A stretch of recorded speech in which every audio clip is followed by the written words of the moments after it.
What's up, guys? The Comics Kid 2099. It's been a while, but a couple of months ago, actually it may have even been even longer than that, I was alternating in reviews between John Byrne's Fantastic Four and Walt Simonson's Thor run, and I kind of took a little bit of a sabbatical from that. Well, now I'm back. I've recently finished reading Walt Simonson's Thor Visionaries Volume 3, and so now I'm going to talk to you about it. This volume collects Thor issues 360 through 369, written and drawn by Walt Simonson, with the exception of issue 369, which is written by Simonson, but drawn by Sal Buscema, I believe. And I've been saying for a while in these Thor reviews that the beginning of the run, for me, is a lot better than what comes towards the end. Mostly because with the first two volumes, you're building up to something huge and epic. And then, after they defeat Surtur, the fire giant, it kind of feels like the run doesn't really have a direction that it's going in anymore. It kind of feels like it's just flailing around, trying to find something to do.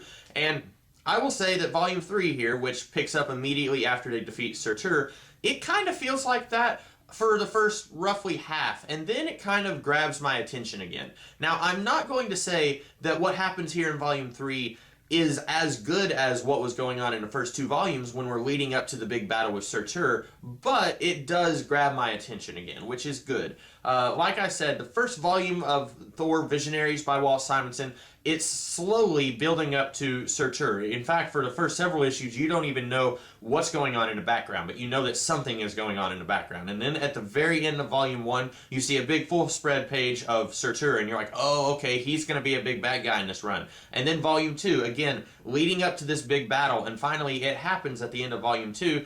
And then you get Volume 3, which is a lot of just aftermath. It's like, okay, Odin is now dead, so who's going to be the new king of the gods? And so we've got a lot of that going on, and that's really where Loki kind of plays big into this run, because up until now, he's kind of been a secondary antagonist, and now he's really stepping up his game. He wants to be the leader of the gods, and I'm not going to spoil exactly how he wants to achieve that, but there's a lot of scheming going on in this volume. And so a lot of the subplot stuff is the gods trying to decide who their new leader is going to be. And that stuff is not as interesting as the stuff that was going on in volumes 1 and 2, like I was saying just a little bit ago. And then you've got about halfway into the book, of course, for the first half, I was really just not enjoying this. I was like, man, can't this series get back to the big lead up to the battle with Surtur? That was what I was really enjoying. Well, then, about halfway in, Loki turns Thor into a frog.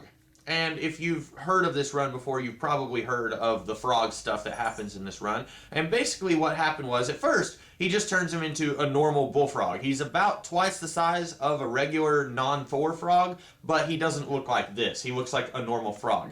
And then he helps a group of frogs defeat an army of rats, and it doesn't sound as silly as you might think. It's actually a pretty cool group of issues. Like I say, this group of issues where Thor is turned into a frog, it's what grabs my attention after I was kind of not enjoying this run. And so Thor helps a group of frogs defeat an army of rats, and that's really cool. And then he's able to transform himself into this version of himself, and I won't really go into that. And then he goes back to Asgard, and from that point on, my attention was renewed. I was more interested in this run. Of course, after the Thor stuff, after the frog stuff, it kind of gets back to who's going to be our new leader. But with that interesting storyline where he was turned into a frog, I kind of didn't mind as much. I was willing to trudge through all of that who's going to be our new leader stuff just to see what happens next. And I'm still very interested to see where Simonson will go after the big villain of Surtur is defeated. Because in a way, this feels kind of like if, you know how in Buffy the Vampire Slayer, the series ends, spoiler if you've never seen a 15-year-old TV show, you know how at the end of Buffy the Vampire Slayer, the series ends with Buffy and her friends blowing up the city of Sunnydale?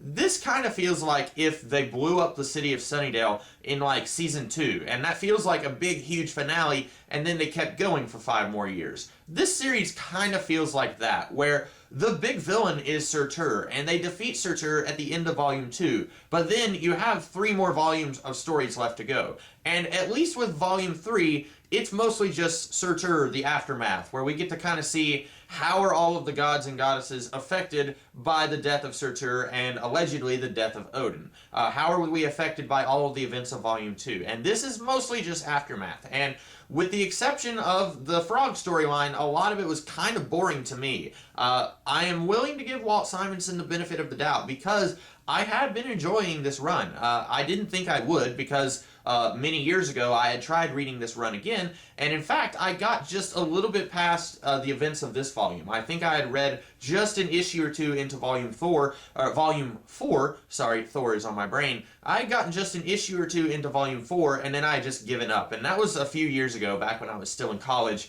and so I'm very interested to see if Volume 4 kind of picks up and continues to be as good as what some of this volume was and as what Volumes 1 and 2 were. Because I'm really afraid that when all is said and done and when I'm completely finished reading Walt Simonson's Thor, that I'm going to say, the first 2 volumes are really good, and then it slacks off and stops being as good.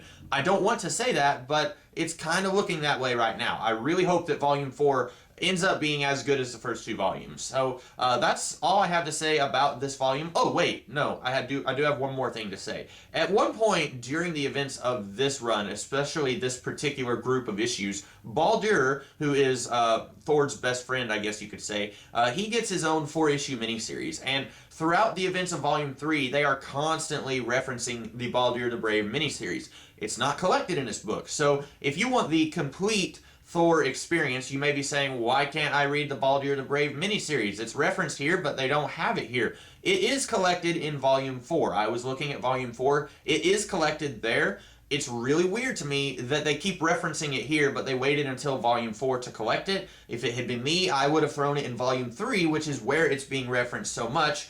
But that's just me. So if you are reading Volume 3 and you're like, man, I really wish I could read the Baldur the Brave miniseries, it is collected in Volume 4 of this run. So fear not. That is all I have to say about Volume 3 of the Thor Walt Simonson Visionaries. I hope that you guys liked this video. If you did, be sure to like, share, comment, and subscribe. And I will be back later in the week with a different kind of video. So in the meantime, I'll catch you guys later. Have a good one.